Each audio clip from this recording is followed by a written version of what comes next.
इस मूवी की कहानी एक ऐसे आदमी की है जिसने बीजिंग की सड़कों पे खौफ फैला रखा था। वो अकेला ही दर्जनों दुश्मनों से निपट लेता था और उसने अपने कुछ वफादार साथियों के साथ मिलकर गैंग भी बना रखा था। लेकिन उसके लिए ये एडमिट करने का बेस्ट टाइम था कि उसके पावर के दिन अब खत्म हो चुके हैं, क्योंकि उस ओल्ड गैंगस्टर को कुछ नए अपराधियों ने रिप्लेस कर लिया था जो कि एक्सपेंसिव कार्स में स्ट्रीट रेसिंग किया करते थे और अपने सीनियर्स की रिस्पेक्ट करने की उन्हें जरा भी परवाह नहीं थी। लेकिन जब वो लोग उस ओल्ड गैंगस्टर के बेटे को किडनैप कर लेते हैं तो एक पिता होने के नाते वो इस सब से दूर नहीं रह सकता था, इसलिए वो अपने पुराने गैंग को फिर से इकट्ठा कर लेता है। ये मूवी जब स्टार्ट होती है तो हम एक बाइकर को देखते हैं जो कि अपना शिकार ढूंढ रहा था। यहाँ वो एक लड़के का वॉलेट चोरी कर लेता है और उसमें से पैसे निकाल के बाकी सब कुछ डस्टबिन में फेंक देता है। लेकिन एक स्ट्रेंजर उसे ऐसा करते हुए देख लेता है और उस थीफ को ऑनर का आईडी कार्ड वापस करने का कहता है, क्योंकि उसे री इशू करवाना काफी ज्यादा डिफिकल्ट था। पहले तो वो थीफ समझ ही नहीं पाता कि उसे इस पागल आदमी की बात क्यों सुननी चाहिए, लेकिन जब वो गौर से उस आदमी को देखता है तो वो फौरन से उसकी बात मानने के लिए तैयार हो जाता है, क्योंकि कोई भी उस ओल्ड गैंगस्टर बॉस से पंगा नहीं लेना चाहता था। उस गैंगस्टर बॉस का नाम लियू ही था और उसकी एज 50 साल से ज्यादा होने के बावजूद वो ये नहीं चाहता था कि कोई उसे ग्रैंडफादर कहे या उसे उसके रियल नाम से बुलाए, बल्कि वो सिर्फ अपने निकनेम मिस्टर सिक्स से बुलाया जाना चाहता था। एक दिन मिस्टर सिक्स घर से बाहर आता है और अपने नेबर्स को मिलने लगता है। तभी वो देखता है कि पुलिस ने एक पुराने शॉप वेंडर को घेर रखा था। वो आदमी असल में मिस्टर सिक्स का साथी था और उसका नाम जाओ था। इसलिए मिस्टर सिक्स पुलिस ऑफिसर से इस बारे में पूछने लगता है। वो उसे बताता है कि जब उन्होंने जाओ की कार्ड को जब्त करने की कोशिश की तो उसने हमारे साथ मिसबिहेव करना शुरू कर दिया। पुलिस ऑफिसर उसे बताता है कि जाओ के पास यहाँ बिजनेस करने का लाइसेंस नहीं है और हमने जो कुछ भी किया है वो कानून के हिसाब से बिल्कुल ठीक है। लेकिन यह सुन के जाओ को गुस्सा आ गया था और उसने पुलिस वालों की गाड़ी भी तोड़ दी थी।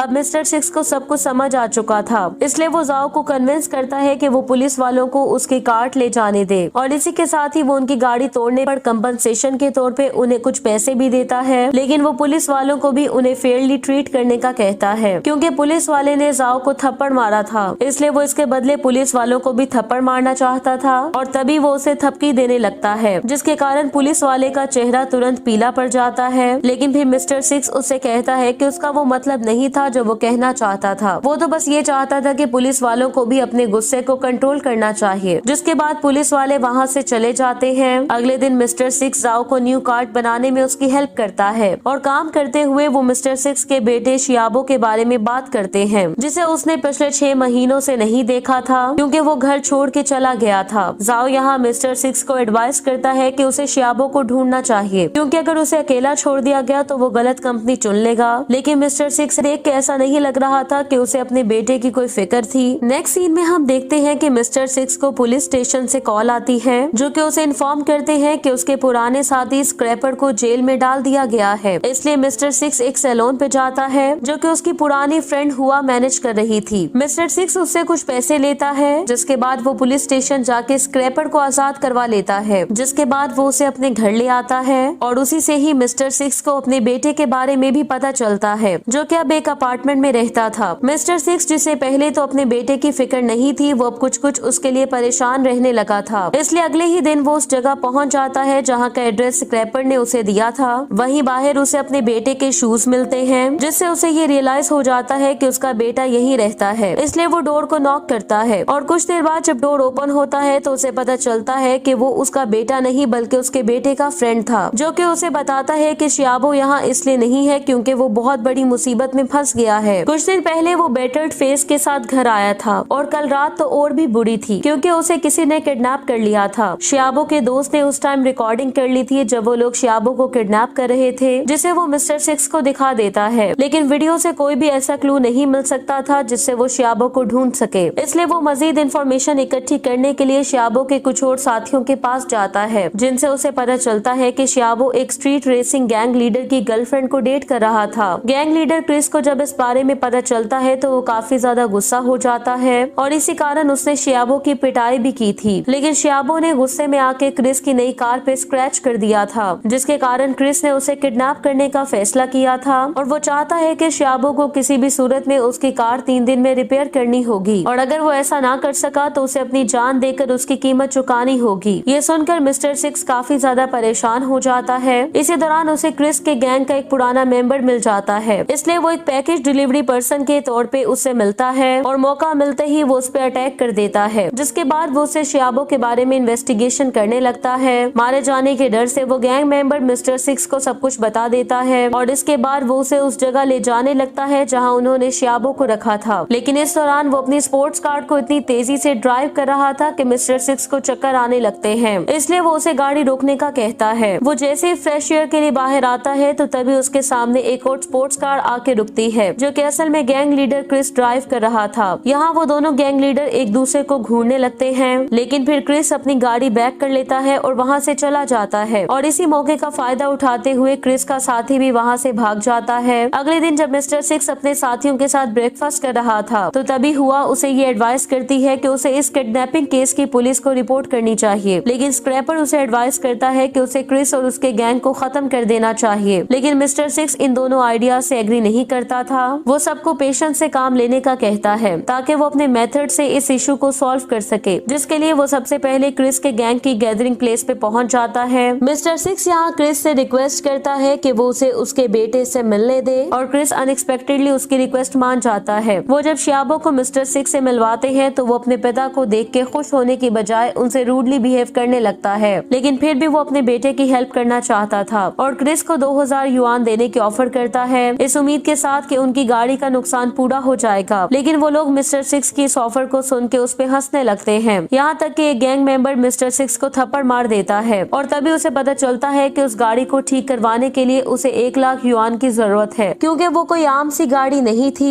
लेकिन मिस्टर सिक्स के पास इतने ज्यादा पैसे तो नहीं थे। मिस्टर सिक्स इस बेइज्जती को पेशेंस से बर्दाश्त करता है। वो बड़ी आसानी से उन एरोगेंट किड्स को पीट सकता था, लेकिन वो यहाँ एक पीसफुल पाथ को चूज करता है क्योंकि उसे ये रियलाइज हो चुका था कि इसमें उसके बेटे का ही फॉल्ट था। इसलिए वो क्रिस को 3 दिन वेट करने की रिक्वेस्ट करता है। वापस आके वो अपने करीबी साथियों के साथ डिनर पे मिलता है, जिसके बाद हुआ उसे ये भी बताती है कि क्रिस कोई आम इंसान नहीं है, बल्कि वो एक इन्फ्लुएंशियल ऑफिशियल का बेटा है और उसके फादर के कारण कानून भी उसका कुछ नहीं बिगाड़ सकता और यहाँ तक कि उसने किसी का मर्डर भी किया था। लेकिन ये स्टोरीज मिस्टर सिक्स को परेशान नहीं करती क्योंकि उसे क्रिस की फैमिली की कोई परवाह नहीं थी। उसे अब सिर्फ इसी चीज की फिक्र थी कि वो कैसे इतने पैसे इकट्ठे करेगा जो कि उसके बेटे को वापस लाने के लिए उसे चाहिए थे। इसलिए वो सबसे पहले बीजिंग जाता है और अपने कुछ पुराने सबऑर्डिनेट से पैसे उधार मांगता है, लेकिन उनकी लिविंग कंडीशन ऐसी नहीं थी कि वो उसकी हेल्प करते। इसके बाद वो अपने एक और गैंग मेंबर हान यू के पास जाता है, जो कि अब एक सक्सेसफुल बिजनेसमैन बन चुका था। लेकिन जैसे ही वो उसके पास पहुंचता है तो हान यू उससे कहता है कि उसने किसी क्लाइंट से मिलने जाना है। ये सुन के मिस्टर सिक्स काफी ज्यादा डिसअपॉइंट हो जाता है, जिसका मतलब ये था कि हान यू उसे अब अपना दोस्त कंसिडर नहीं करता था। इसलिए हान यू अब जब उसे पैसे देने की ऑफर करता है तो वो उससे पैसे लेने से भी इनकार कर देता है, क्योंकि वो उसे वहाँ भीख लेने नहीं आया था। इसलिए वो फिर से स्ट्रीट में पहुंच के किसी ऐसे शख्स को ढूंढने लगता है जो कि उसकी हेल्प कर सकता था। लेकिन तभी उसे चेस्ट में बहुत ज्यादा पेन होने लगती है, जिसके कारण वो नीचे गिर जाता है। इसलिए उसे हॉस्पिटल ले जाया जाता है, जहाँ डॉक्टर उसे हार्ट डिजीज के बारे में बताते हैं, जिसका ट्रीटमेंट किया जाना जरूरी था। लेकिन मिस्टर सिक्स ऐसा करने से मना कर देता है क्योंकि उसके पास इतने पैसे नहीं थे कि वो अपना ट्रीटमेंट करवा सके और अब तो पहले उसे अपने बेटे को भी आजाद करवाना था। हुआ भी डॉक्टर के बुलाने पर हॉस्पिटल पहुंच चुकी थी। मिस्टर सिक्स उसे बताते हैं कि उसे भी बहुत सारे पैसों की जरूरत है, इसलिए वो मिस्टर सिक्स को वो पैसे दे देती है क्योंकि उसने अपना सैलून बेच दिया था। लेकिन हुआ मिस्टर सिक्स को वो पैसे एक कंडीशन पे देने के लिए तैयार थी कि वो शियाबो की प्रॉब्लम को सॉल्व करने के बाद जल्द ही अपनी सर्जरी करवाएगा। दूसरी तरफ मिस्टर सिक्स और स्क्रैपर उस कार रिपेयर शॉप में पहुंच जाते हैं, लेकिन वहाँ वो जाओ को देख के हैरान हो जाते हैं, जो कि क्रिस की फेरारी कार को ठीक कर रहा था, क्योंकि उसे लगता था कि इस तरह उन्हें क्रिस को वो पैसे नहीं देने पड़ेंगे। लेकिन उसे ये पता नहीं था कि वो इतनी एक्सपेंसिव कार को रिपेयर नहीं कर सकता था और वो कार को रिपेयर करने के बजाय उसे और ज्यादा डैमेज कर देता है। क्रिस जब वहाँ पहुँचता है तो वो अपनी फेवरेट कार की कंडीशन देख के गुस्से से पागल हो जाता है और अब उसे रिपेयर करने की कॉस्ट 1 लाख युआन से बहुत ज्यादा बढ़ गई थी। लेकिन मिस्टर सिक्स के पास इससे ज्यादा पैसे नहीं थे। यहाँ सिर्फ क्रिस ही गुस्से में नहीं था, बल्कि वो गैंग मेंबर जिसने मिस्टर सिक्स को थप्पड़ मारा था और उसकी इंसल्ट की थी, वो भी उस पर गुस्सा करने लगता है। लेकिन इस बार मिस्टर सिक्स का पेशेंस खत्म हो गया था। वो उसकी उंगली पकड़ के उसे जोर से थप्पड़ दे मारता है। ये देखकर स्क्रैपर भी फाइट के लिए आगे बढ़ता है। अब क्रिस भी इस इशू को फाइट से ही रिजॉल्व करना चाहता था, लेकिन अभी वो ऐसा नहीं कर सकता था। इसलिए वो 1 वीक के बाद उन्हें ग्रुप फाइट का चैलेंज करता है। जो भी वो फाइट जीतेगा, हारने वाले ग्रुप को उसका हर ऑर्डर मानना पड़ेगा और जो कुछ भी उनके पास था वो उनसे ले सकते थे। मिस्टर सिक्स को पता था कि उसके एक्स गैंग मेंबर्स अब इतने ज्यादा यंग नहीं है, लेकिन फिर भी वो उसका चैलेंज एक्सेप्ट कर लेता है, ये जानते हुए भी कि क्रिस का गैंग इस टाइम अपनी पीक पे था। अब मिस्टर सिक्स अपने बाकी के गैंग मेंबर्स को लेटर्स भेजने लगता है ताकि वो उसकी हेल्प कर सके, लेकिन कोई भी उसका इनविटेशन एक्सेप्ट नहीं करता, जिसके कारण हुआ काफी ज्यादा परेशान हो जाती है। वो एक बार फिर से मिस्टर सिक्स को इस बारे में पुलिस को रिपोर्ट करने का कहती है, लेकिन वो उसकी एडवाइस एक बार फिर से इग्नोर कर देता है, क्योंकि वो क्रिस गैंग के खिलाफ फाइट करने का पक्का इरादा कर चुका था, चाहे उसे ये सब कुछ अकेले ही क्यों न करना पड़े। लेकिन तभी हुआ का फोन बजने लगता है और दूसरी साइड पे मौजूद एक आदमी उसे घर से बाहर आने का कहता है, जो कि असल में शियाबो था, जिसे क्रिस की गर्लफ्रेंड अपनी गाड़ी में घर ले आई थी। इसी के साथ ही वो मिस्टर सिक्स को वो पैसे भी लौटा देती है जो कि उसने क्रिस को दिए थे, क्योंकि क्रिस को अब उन पैसों की जरूरत नहीं थी और वो अपने प्रॉब्लम्स को अब फाइटिंग करके सॉल्व करने वाले थे। मिस्टर सिक्स को उस पैकेज में वो पैसे मिल जाते हैं, लेकिन उसमें पैसों के साथ साथ एक लेटर भी था जिसकी मिस्टर सिक्स को कुछ समझ नहीं आती, इसलिए वो बगैर कुछ सोचे समझे उसे ट्रैश में फेंक देते हैं। शियाबो वापस आके भी अपने फादर के साथ अपने रिलेशनशिप को ठीक नहीं करता, बल्कि वो दोनों एक दूसरे से आर्ग्यू करने लगते हैं, इसलिए हुआ को फिर से इंटरवीन करना पड़ता है, जिस पर शियाबो उसे बताता है कि उसका ये बिहेवियर इसलिए है क्योंकि उसके पिता ने कभी उस पर ध्यान नहीं दिया और ना ही उन्होंने कभी उससे प्यार किया है। ये सुन के हुआ उसकी इन बातों को डिनाई कर देती है। हुआ उसे बताती है कि वो मिस्टर सिक्स को उस टाइम से जानती है जब वो 16 साल की थी। वो उसके पास के बारे में भी बड़ी अच्छी तरह से जानती है। बहुत से लोग उससे डरते थे जब वो गैंगस्टर बॉस था, लेकिन इसके बावजूद मिस्टर सिक्स की एक अच्छी साइड भी थी जो कि उसे एक ऐसा इंसान बनाती थी कि लोग उससे प्यार करते थे। और ये बात साफ जाहिर थी कि वो अपने लोगों को बिल्कुल ऐसे ट्रीट करता था जैसे वो उसके अपने बच्चे हों। शायद ये बात ठीक थी कि मिस्टर सिक्स ने शियाबो के सामने अपना प्यार का इजहार न किया हो, लेकिन हुआ को लगता था कि मिस्टर सिक्स को अब इसका रिग्रेट जरूर है, पर उसे इस बात पे किसी किस्म का डाउट नहीं था कि उसके फादर उसके लिए कुछ भी करने को तैयार थे, इसलिए वो उसे अपने पिता को एक चांस देने का कहती है। ये सुनकर वो अपने फादर के पास पहुंच जाता है और वो दोनों एक दूसरे से अच्छे से बात करने लगते हैं, जिसके कारण उनका रिलेशनशिप धीरे धीरे इम्प्रूव होने लगता है और वो एक बार ओपन करने की प्लानिंग करने लगते हैं। जब वो क्रिस और उसके गैंग से निपट लेंगे तो वो उस बार को मिलकर चलाएंगे, लेकिन इस दौरान मिस्टर सिक्स की तबीयत फिर से खराब होने लगती है,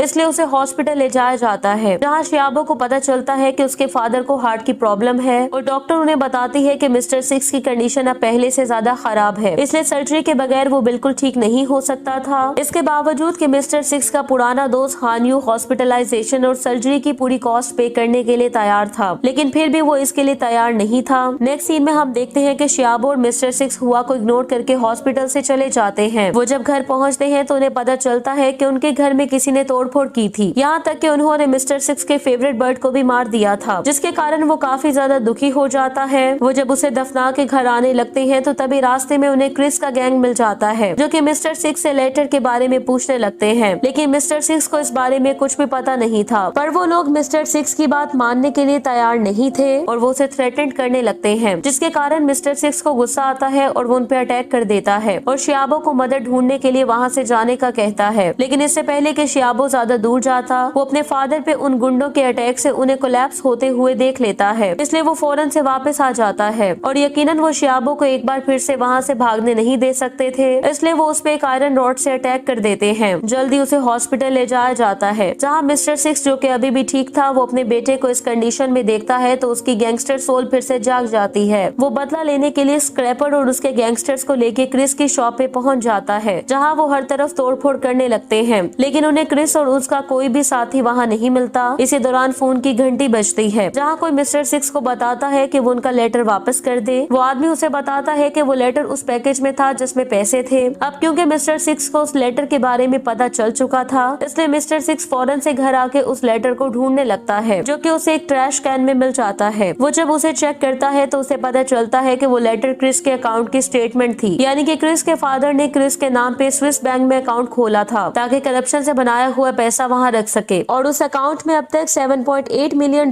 डिपॉजिट हो चुके थे। इस इंफॉर्मेशन के कारण मिस्टर सिक्स क्रिस से मिलता है ताकि वो उसे रीनेगोशिएट कर सके। क्रिस भी उस लेटर के बदले मिस्टर सिक्स को बहुत से पैसे देने के लिए तैयार था, लेकिन इसके बावजूद वो उनसे फाइट भी करना चाहता था, जो कि उन्होंने पहले प्लान किया था। मिस्टर सिक्स भी इसके लिए मान जाता है, लेकिन जब फाइट वाला दिन आता है तो मिस्टर सिक्स घर से निकलने से पहले उस लेटर को प्रोसिक्यूटर ऑफिस भेज देता है। दूसरी तरफ स्क्रैपर मिस्टर सिक्स के पुराने साथियों से मिलता है और उनके फॉर्मर बॉस के लिए आखिरी बार उनसे हेल्प मांगता है। वो उन्हें मिस्टर सिक्स की कंडीशन भी बता देता है कि वो लोग मिस्टर सिक्स के आखिरी सांस लेते हुए उसके साथ होंगे। दूसरी तरफ मिस्टर सिक्स एक फ्रोजन लेक के पास पहुंच जाता है, जो कि असल में फाइट की लोकेशन थी। वो सिर्फ अपने स्वॉर्ड लेके उस लेक में से होता हुआ क्रिस तक पहुंच जाता है और अपने अराइवल को एक स्क्रीम से अनाउंस करता है। लेकिन तभी एक मिरेकल होता है, जहां जाओ स्क्रैपर हुआ और मिस्टर सिक्स के बाकी साथी उसकी हेल्प के लिए वहां पहुंच जाते हैं। मिस्टर सिक्स ये देख के काफी ज्यादा खुश हो जाता है, लेकिन वो फिर भी उन्हें फाइट में पार्टिसिपेट करने से रोक देता है और कहता है कि चाहे उसकी बॉडी जितनी भी अनफिट हो, वो इस युद्ध में अकेले ही फाइट करेगा। इसलिए वो अपनी स्वॉर्ड लेकर अपने ओपोनेंट्स की तरफ बढ़ने लगता है, लेकिन भागते भागते उसकी बॉडी उसका साथ छोड़ देती है और इससे पहले कि वो अपने एनिमी से फाइट स्टार्ट करता, उसकी डिजीज उसे ऐसा करने से रोक लेती है, जिसके कारण उसकी वही डेथ हो जाती है। लेकिन ये देखकर उसके साथी मोटिवेट होते हैं और उस फाइट में पार्टिसिपेट करने के लिए आगे बढ़ने लगते हैं और एक जबरदस्त फाइट के बाद वो आखिरकार इस वार को जीतने में कामयाब हो जाते हैं। मूवी के एंडिंग सीन में हमें पता चलता है कि मिस्टर सिक्स के साथियों को कुछ दिनों के लिए प्रिजन में भेज दिया जाता है, जहाँ से वो अपने साथियों के इन्फ्लुएंस के कारण आजाद हो जाते हैं। दूसरी तरफ शियाबो पूरी तरह से रिकवर हो चुका था और उसने एक बार भी खोल ली थी। उसी बार में मौजूद टीवी पर हम ये ब्रेकिंग न्यूज देखते हैं कि क्रिस के फादर को करप्शन चार्जेस पे अरेस्ट कर लिया गया है। इसी के साथ ही ये अजीब सी मूवी एंड हो जाती है। Thank you so much for watching.